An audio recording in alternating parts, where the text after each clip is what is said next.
Welcome to the Iron Gorilla 2717 podcast. This podcast is dedicated to helping young men become the best version of themselves mentally, spiritually, and physically. We haven't been posting for the past 2 weeks.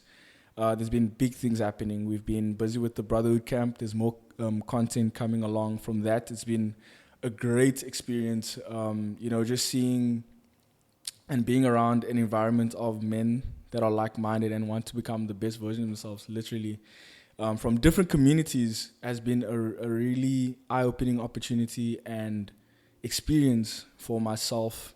And there's a lot of growth that has come out of it.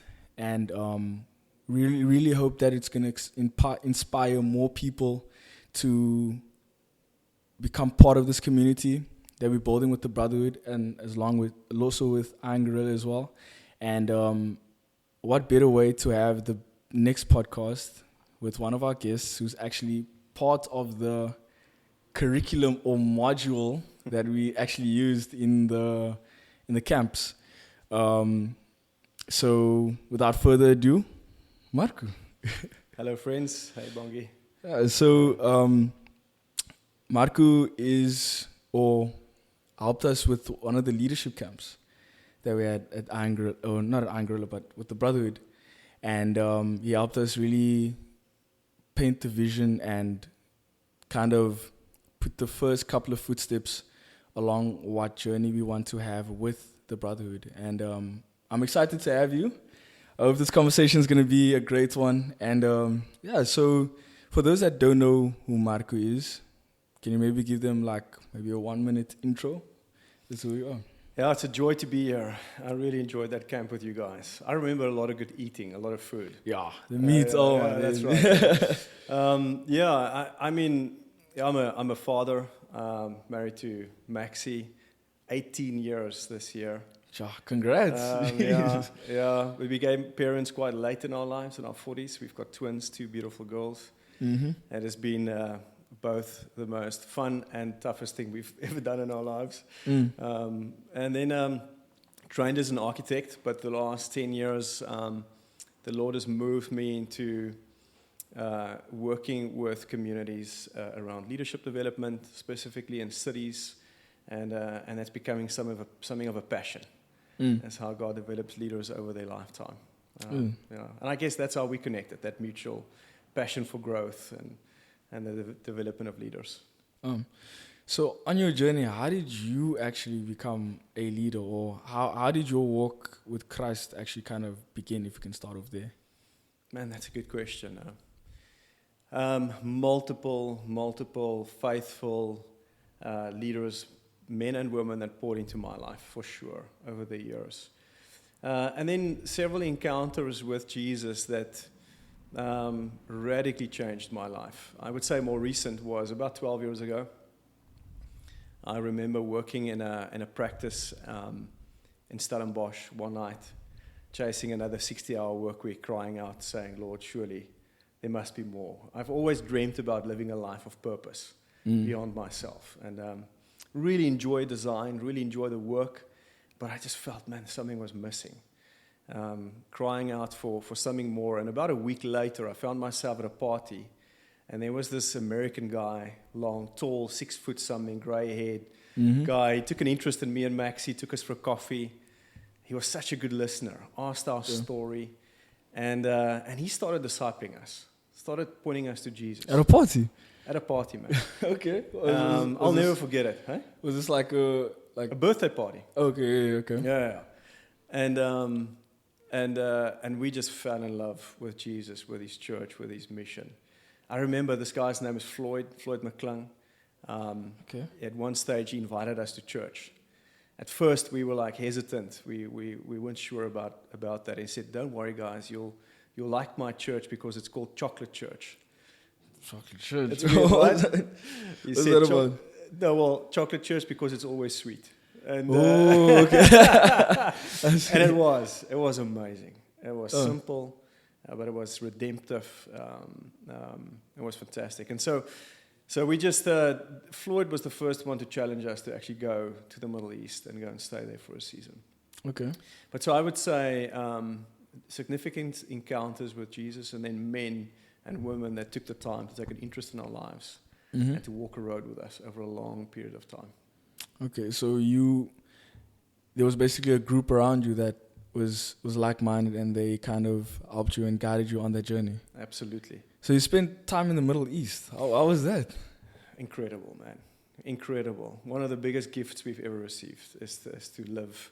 We lived in a small, dusty little city on the Syrian border, and it was amazing. Maybe the ugliest place you've ever seen in your life. But if I look back at it, like maybe one of the most romantic kind of biggest growth seasons in our lives. Yeah, it was amazing. So you guys were doing missionary work there? Well, what happened was there was, you might know about the war that broke up out in Syria early 2010, 2011. And there was a lot of Syrian refugees that started flooding into countries, surrounding countries. One of those countries were in Jordan. They had close to 1 million refugees at that stage living on the border. And so we originally had went with a small team to serve these families. And then there was something really unique happening there. There was just this spiritual open window where people would have dreams of a man dressed in white shining like the sun. And they would have questions about who this man is, right? Wow, okay. And so we were there just to simply share stories, journey with these families, and then ultimately move to Germany because many of our friends that we had met in Jordan started moving to Europe. But, you hope to go and have an impact or serve people. And then we were really changed in the process because these families were so hospitable. They were so loving. And we would have these long dinners and deep friendships that started there. And we just fell in love with the culture. Oh. Yeah.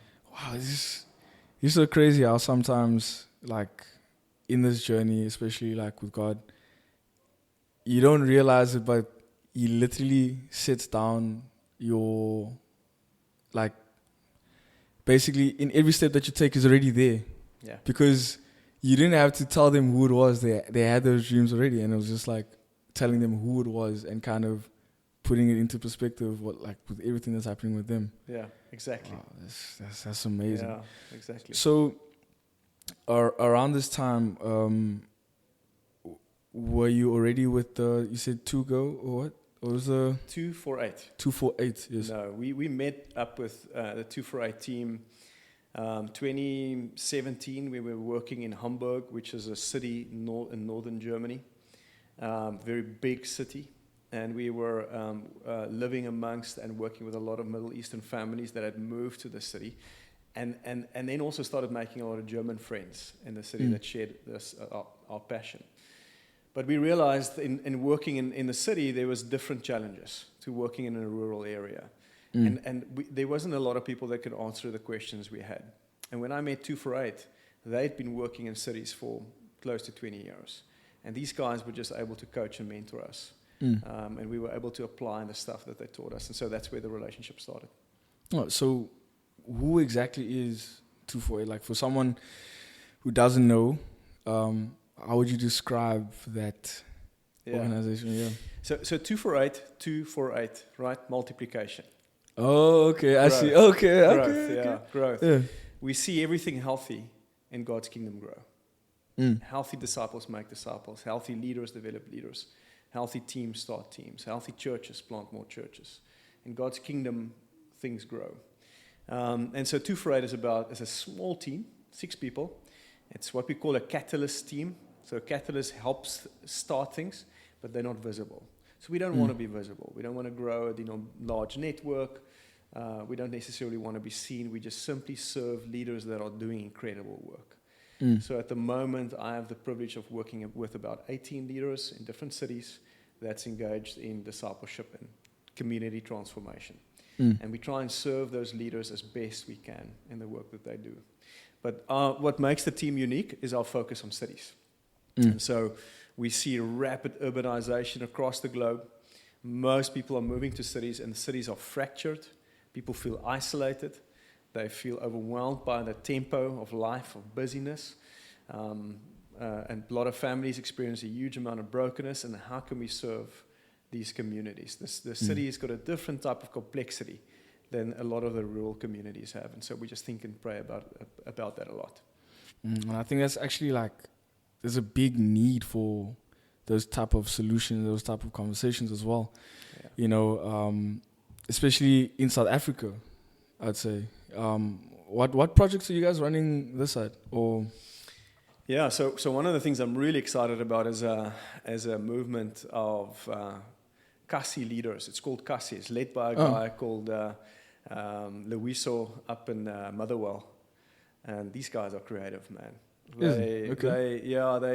They're starting these impact hubs in communities. It's basically it's church, right? But they have a real emphasis on developing leaders, especially young leaders, helping them discover their passion, and then they start things with them. So they'd start gyms, they would start training centers or small businesses with these guys, and they've got a real impact. Luiso is actually from the Eastern Cape. He came. That's his hometown. Yeah. But seeing real impact, and this is answering a real need, and so they are multiplying teams to different townships in South Africa, and they are leading the whole thing, and he's doing such a great job. So there's a couple of examples like that. I think what is most encouraging for me in this season is the start of what we're calling simple faith communities. I think often we make the mistake to think that we will grow in isolation. Right? Yeah. It's just my journey alone. Or exactly, right? Yeah. And it's just about, I'm an introvert, so I need time to think. I'm actually paid to think, to go sit and think and process. But I've realized that I only grow in community. If I'm on a bus going in a direction, I find my seat. And it's in community that we grow. And so something that I'm seeing happening in cities is the forming of these simple communities, living for a purpose that's higher than themselves and helping develop each other. And that really excites me. Wow. Yeah, and that's basically also... Exactly. That's what you guys are doing. And I find it so crazy because there's a lot of people that are realizing this and realizing how important the people you surround yourself with. Obviously, people interpret it in different ways. In the Bible, it's iron sharpens iron. It's being a good friend. It's all these things. In the new age, it's like, you will be the average of the 5 people you spend the time with, or and it's so true. It's literally so true. And you also spoke about being purpose-driven. Yes. Which is something that I think is very, important, very vital. What's the importance of, especially for men, having a purpose? Man, that's a great question. We're designed with purpose. I think the mistake we often make is we look at, you would look at a church and you would define it by its form, like a building, structure, or the rhythms, things like that. But if we want to be honest about what church is, it's about its people and the purpose. It's not about looking like church, it's behaving like church. And God designed us with a very unique purpose, every person. And one of the things we actually have discovered is that, especially within the age group 18 to 35, a lot of men are asking the question, what is my purpose? What have I been created for? What is my highest contribution? Because we have this innate thing inside of us saying, listen, you've been created for something bigger, for a life beyond yourself, a purpose beyond yourself. And so I think it's an incredibly important question to ask. And so what we started calling it is the focused life, right? There is a life that you've been created for, and God very deliberately is developing you as a leader in His school of life. He is the king. He is setting challenges and opportunities in front of you, and he's putting a community around you, and it's really how you engage with those challenges and opportunities that helps you grow.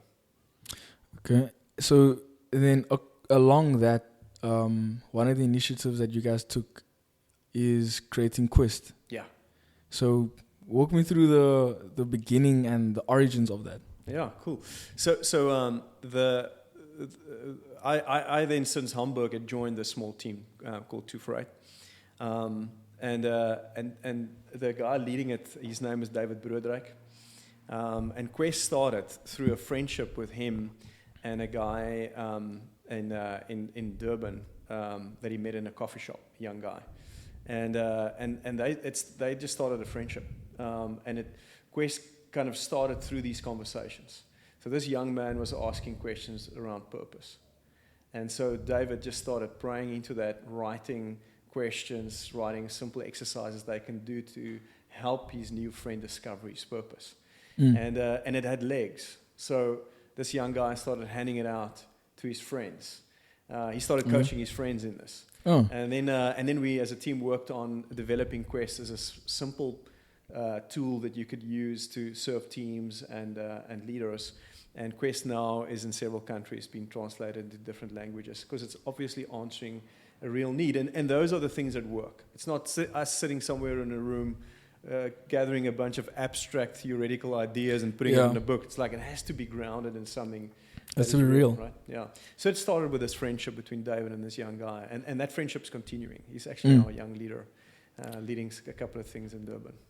Yeah. And I think that's so important, like in not only just creating leaders, but creating purpose-driven leaders, you know.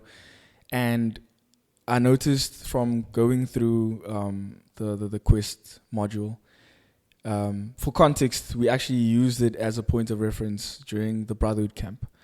And what I loved is that it actually started with introspective, like being introspective. So the chapters were, where have I been? What do I value? There was also one, I think, was where am I now? Right? Good. Yeah.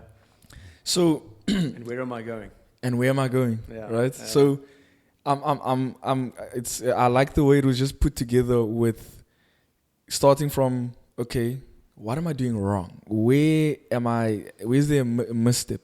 Okay, where am I now? The values, all that stuff. What was the process behind like actually putting all these chapters together and actually finding, okay, what's important? Because I know there's probably a few things that could have been, or a few ideas that could have been put in as well, but then maybe were left out. What was the importance of looking back in order to go forward? That's a good question. I mean, I think it's the belief that when you sit with someone, is they come with a history. They come from a community. They come from several experiences that we believe is sovereign, something that God has given to them. And often we need to help people realize, man, the place I was born, the language I was been given, the culture, the place, the people, it's a part of something that God wants to do. He's got a purpose for me, but I have to redeem those sovereign foundations, those things that He's been given to me. So when you sit with the leader, it's important to ask those questions, because that will help you discover some clues to what might be there for that leader in the future. And so we don't want to just start with theoretical ideas about purpose. We have to look back. What is my story? Really, everything pivots around your story, the story that you've been given. And that's why we ask those questions. And so one of the things we use is called future forwarding.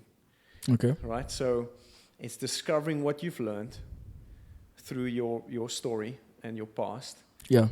Taking through a series of questions and exercises, discovering something of your natural gifting, something of your passion, and then helping you say, well, how might this inform me in the decisions I'll make about the future? And I think sometimes we don't even realize how, past experiences actually shape us, crucial. Because I thought about it, I was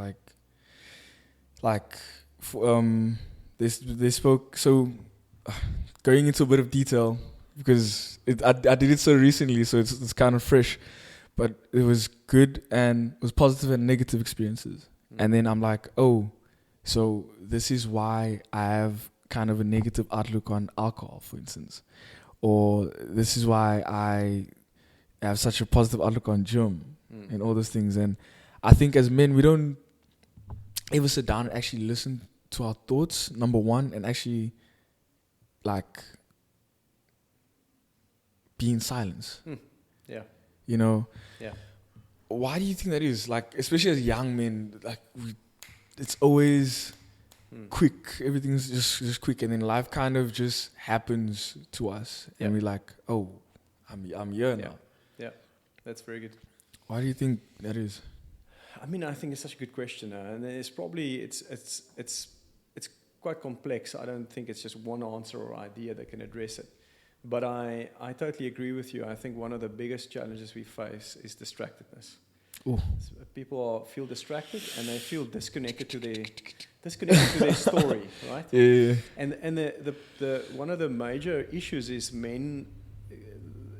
They don't receive the opportunity to find the perspective and the healing needed to really own my story, take what is good from that, let that inform me and the decisions I'm going to make, and move forward from that. But I don't think a lot of guys get the opportunity to receive that type of healing and perspective.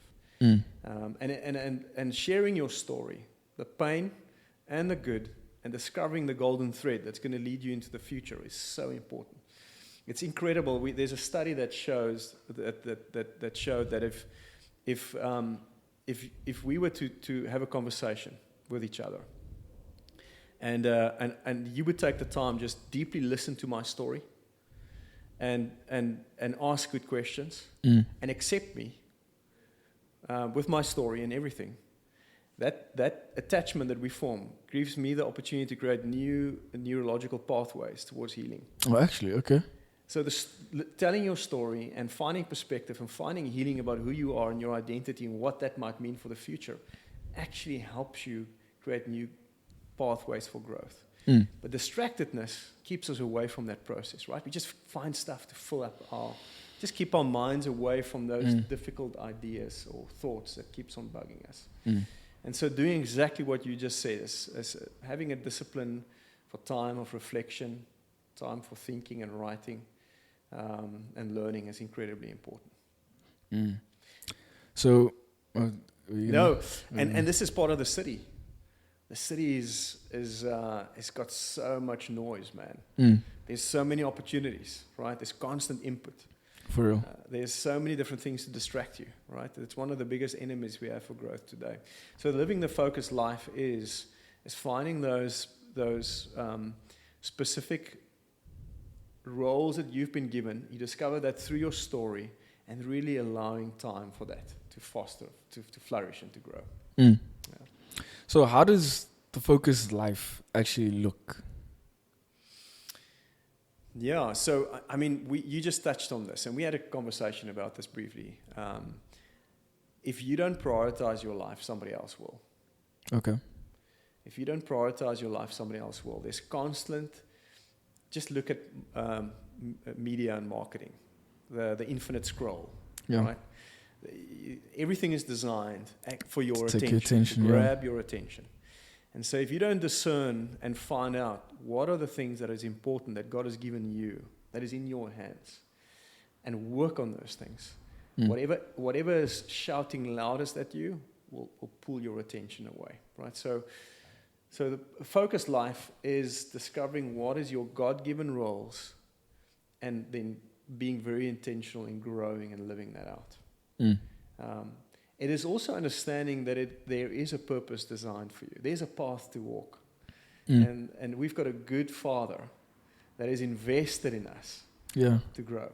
And often we make the mistake to think life is about doing things for God. Right? It's a mistake I made when I was younger. But actually his invitation is to say, Bongi, come and do this with me. Oh. I want to do this with you. You don't have everything it takes. You're going to fail. That's powerful, You're going to fail, and that's okay. I'm going to teach you how to do this. So it's not about getting everything right. It's actually about just being honest and allowing him to shape you in community and learn how to live this focused life or the good life. You know what I mean? Wow. You know, you spoke about also, like practically, we spoke briefly about how to practically live a focused life. Can you maybe share that? Yeah. Yeah, absolutely. So this is so we spoke about one of the tools that we're using with young leaders. This might be helpful for you guys, so I'll share it briefly. Take notes. But there's multiple things. I would say, firstly, it starts with knowing that you're a son of God, right? It starts with delight in God. Mm. Community is important. A community that believes in you, wants to see you grow. Those things are really important. Like iron sharpens iron, right? So what you guys have got what you've got going, it's amazing. But then a simple tool that we do use to help leaders just start this process is say, what are the roles that you currently have, right? So what are some of the roles that you, Bongi, currently have? Well, I'll say I'm a student, final year, so it's crunch time. Yeah. I'm a coach, entrepreneur as well. Now a leader Come on. in the church, so excited about that. A son, and yeah, I mean, what else? Is there anything that I'm missing? Is there like a specific number or? So that's good. So that's a good question. Yeah. So I would say if you on your 20s, 30s, between 5 and 7 roles, okay. Right? Because you're still in a phase of contribution and discovery. You're still growing. You're finding those roles. So it's good. You mentioned 5 to 7 roles. I would add athlete. Oh yeah. Oh yes. Right. So I still have to share that goal, but yeah. So that's something you're giving quite a bit of time to, and it's important to you, and you're influencing others through that. Of course, as well. Yeah. So it's quite holistic, right? There's several roles. So for mine, I know I'm a son of God. It's one of my roles. It's deeply rooted into my identity. I'm a father. I'm a husband. I love adventuring, so I have to have space. It's a role. I like to discover and take a risk. So you find these roles. As you grow older, you start focusing and cutting away and pruning because you're discovering more of who you are and what your ultimate contribution would be. And a tool that we then do with young leaders is say, take a blank week, a calendar, and now design your best week, right? And you want to allow time for all of these roles. You want to allow some margin, right? Margin for growth, for thinking, for joy, for community. So if you're part of a community, that's one of your roles.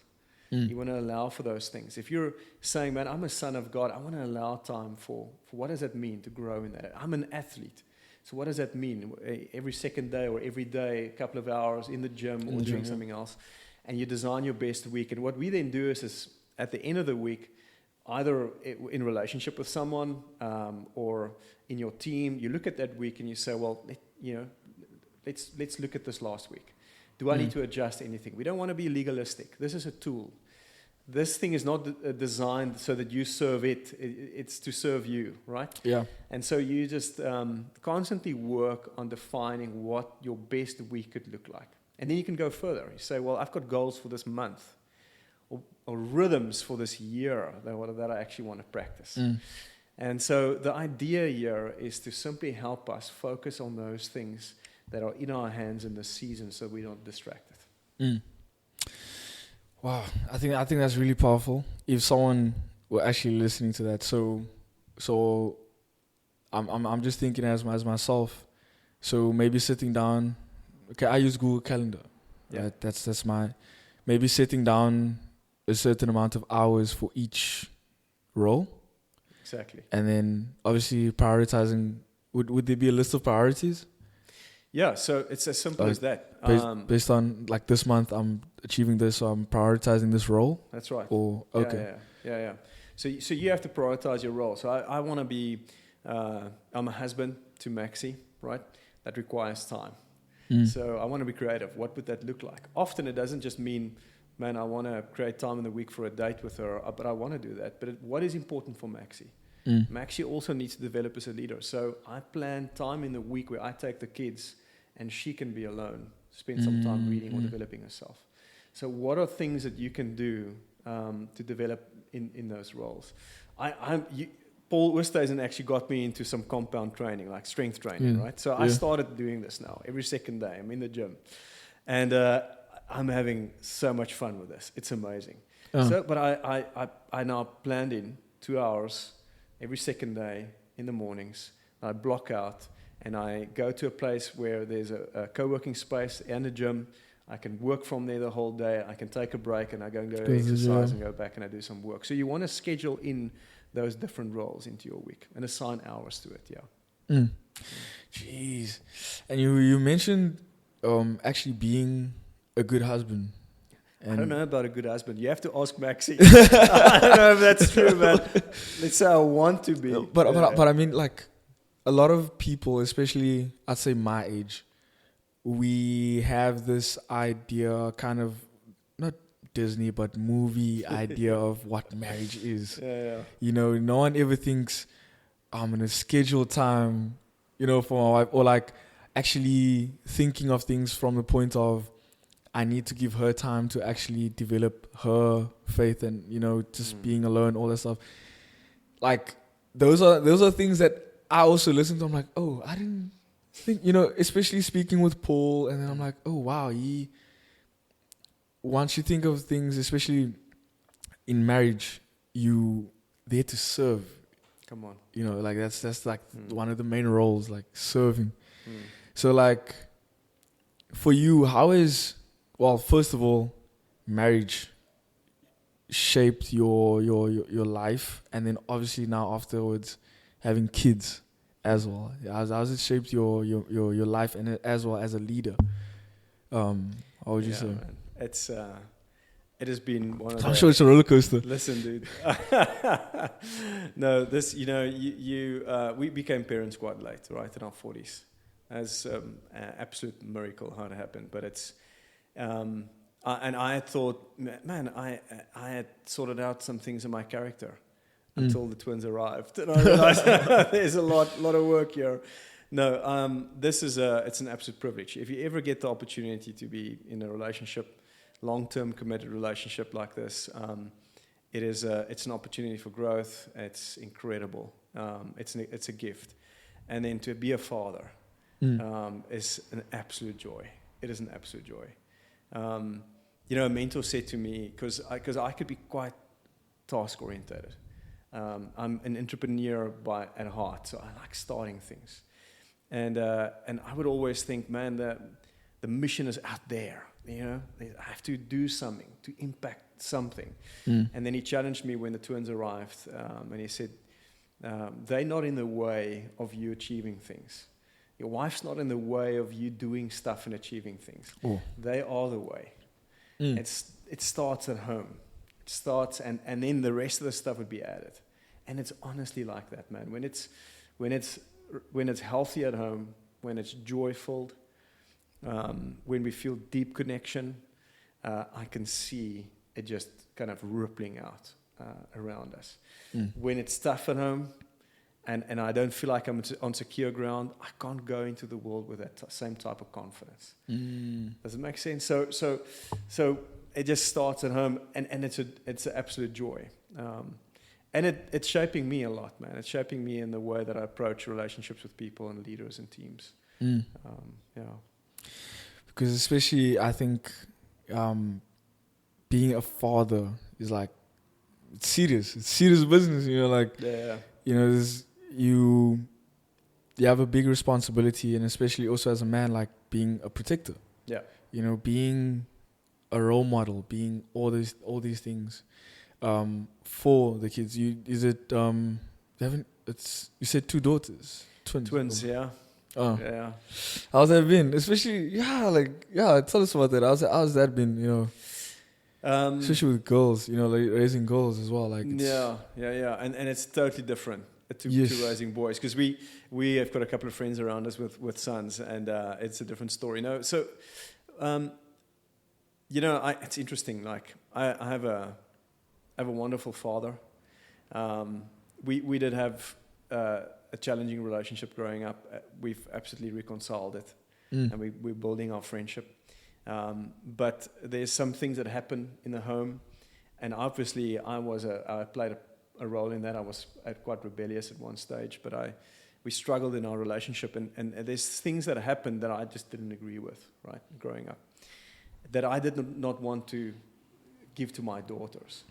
I'll never forget early on and being a father. One night something happened and I walked into the room, and I felt really angry, and I realized the next moment my dad is standing next to me. He's not there, but he's standing next to me, and I'm responding in my default. And I realized right there, I need help here. I don't have the tools.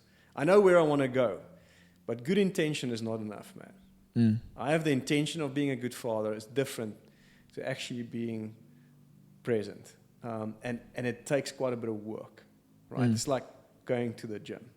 You need to load your body. You need mentors to help you with the movements. You need to, you need that type of. So I started surrounding myself with some guys that can help me with this. And one of the first things I learned was, I want to live in such a way as a father and a husband that constantly communicates to them, whatever they do, it's not going to change the way I feel about them. It's not going to change the way I respond to them because I love them. But it takes work for me to actually foster that type of heart. Does it make sense?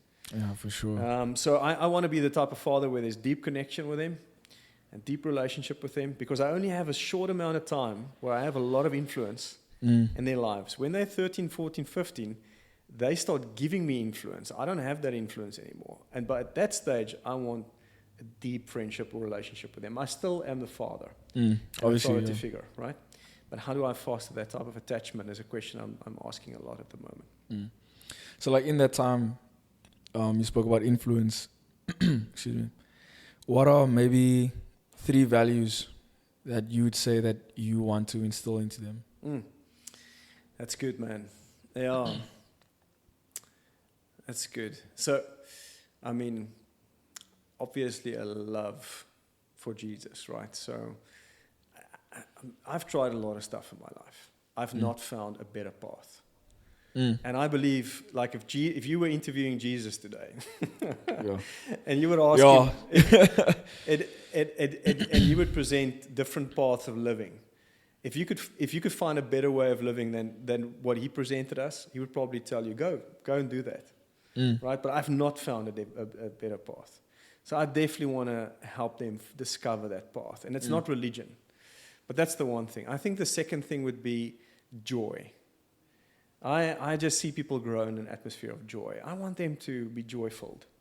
And that doesn't just mean pleasure and fun and games. It's those things. It's eating together. It's having adventures together. But it's to be resilient emotionally. And I think that happens through joy, fostering joy. And then lastly, it would definitely be to take an interest in people. Is to live for a life and a purpose that's bigger than just our needs, our immediate needs. But them being twins, they're already challenged with that from a young age. They have to constantly share everything. Basically, yeah. So I see them kind of having to deal with that already, which is fun to see. So you seem like you're a very like family-oriented person. Well, man, there's no other way. There's no other way. It's like I said, it really starts at home, and that's where a lot of the learning happens for me. And if it's not real there, if it's not true there, how can I live authentically? How can I go and walk into a room and speak to leaders about living a focused life if it's not true at home, right? And that's where I'm challenged the most, because they see all my nonsense. And my wife, she doesn't hold back, man. She calls me out on my blind spots. But so, yeah, it is, I love the family. I really enjoy that a lot. It has been one of the biggest joys of my life. Yeah, and for a lot of people that perhaps don't have that peace or don't have that, joy in their households, what advice would you give to them? For instance, households with fathers that aren't as, understanding or present, where the situation's a bit different. What would you say, or what advice would you give to those people? It's a wonderful question. I would say that it's important for you to realize that you are not stuck, and that you are not alone, and that you have been created for joy, for deep attachment and community. And I know I've got personal connection to fathers that came out of severe brokenness, that lost everything, or even from abuse, that today are excellent fathers. Wow. And so you don't have to walk the road of what you had experienced when you were younger. That's not your story. Your story is still being written. So if you are not stuck. Just allow yourself to find hope. And the other thing is, when God speaks a word to you, if He's speaking to you now and He's stirring something in you, a dream, a purpose, a hope, He doesn't just give us purpose. He adds the people we need. He adds the resources. You can talk about this. I mean, this is your story as well, right? He adds the resources. He adds the opportunities at the right time. So you're not stuck and you're not alone. Let's just open yourself up to the work that God wants to do in your life. Yeah, for sure. Like, if I have to, sorry, speak about it a bit, like, it's literally most of the time it's your own mind, it's your own, like, it's yourself holding you back. All the resources, like, you know, one thing that I always tell myself and that I always try to remind myself is that I have everything I need. I have everything I need. So therefore, and it's not just me, it's in the Word, it's in the Bible. Like, our strength comes from the Lord. Our path is already set out. You know, everything. So it's like, you know, God wants everything for our good. But now it's also discerning what perhaps is not for your good. Because I was listening to the sermon and it was like, what if one day you were driving, or let's say your phone broke, right, as you're on your way to a certain place. You don't realize that you might have been in an accident. Yeah. You know, on the way there, because you were on your phone and you were answering this text or whatever. But because that happened, now you were focused on the road, and, you know, small things like that, just small kind of shifts in your path where you're like, okay, this isn't how I planned it, but it's happening this way. And I think we always internalize, oh, no, I have a broken phone. I have you know, friendships. Yeah, we had, so yesterday I was at fellowship. And for some reason, one of our leaders was like, before she left, she was like, yo, this is on my heart to just give this message to you guys. Have discernment between who you keep around you and your friends. So she told a bit of a story that she had in the office where it wasn't like for a specific reason, but she felt like the friendship that she had was taking her away from her work in the church. Oh, wow. And, you know, just small things, you know, like having conversations after work and then you end up like 15 minutes late or 10 minutes late for a church function or something like that. She's like, you know what? I'm gonna prioritize my work, my duty. And obviously there's different ways that this can manifest. So I was like, you know what? In this season, I feel like my friendships have just been showing us all. I'm like, wow. Like, as much as it hurts, or because it's like some people you grew up with, and you're like, wow. Now, like, mindsets are either drifting like in different paths, or not arguments, but just, you know, but there's also some people that draw closer to me. I've made a lot of friends from, you know, brotherhood and so forth. I'm like, you know, like, everything is actually working out for my good. So it's also your mind, like, not holding yourself back, cutting off those distractions, as you said, you know. Yeah, that's good, man. You know, we call it pruning fruitfulness. So, you know, you have to prune a fruit tree for it to be fruitful. And it could feel painful. You're cutting away branches, right? Yeah. But it's actually helpful to help direct the necessary water and the things the tree need to grow to prepare and grow more fruit to the right branches. And so it's a part of that process of pruning fruitfulness.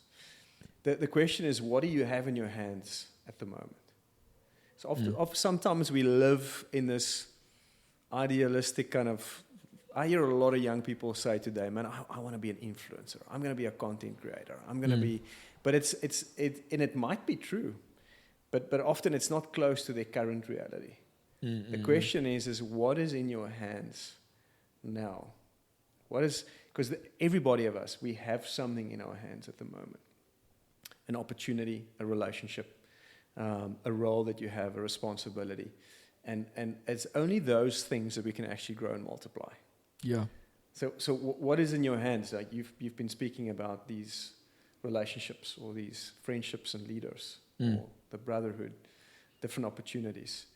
And I would say start there as well. Say, okay, Lord, what are the things that you've given me? Mm. Okay, right, how can I move forward with those things? How can I grow those seeds Yeah. that are already Yeah, being planted? yeah. And that's pretty much like the beginning, and then from there, just because especially now it's January, it's this year I feel like is something different. I don't know if you felt it. Yes, man. Something different Yeah. about, like, there's more people talking about God. There's more people, actually having these types of conversations, and it's like, wow, like there's just a shift. Mm. And definitely, I don't want to make it too much about myself. I also want to, like, towards the audience, like, actually, in this season, in whatever season you're in, find those seeds that have already been planted. So now looking at, once again, if I have to go back to the quiz, where have I been? What do I value? And then now actually pruning and then actually becoming what you were meant to be, finding that purpose. That's good. You know? That's awesome. So that's 100%. It's been a great conversation. Is there anything that you would like to share before we close it off, or anything that's on your mind, on your heart? No, just a deep thankfulness for you guys, man. I spent some time with Paul. I heard about what happened on this recent camp with the Brotherhood, and I'm really inspired by that.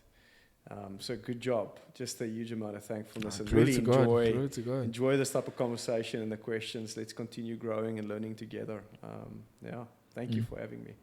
Maybe a word of the day, or something to leave the gents or the people listening.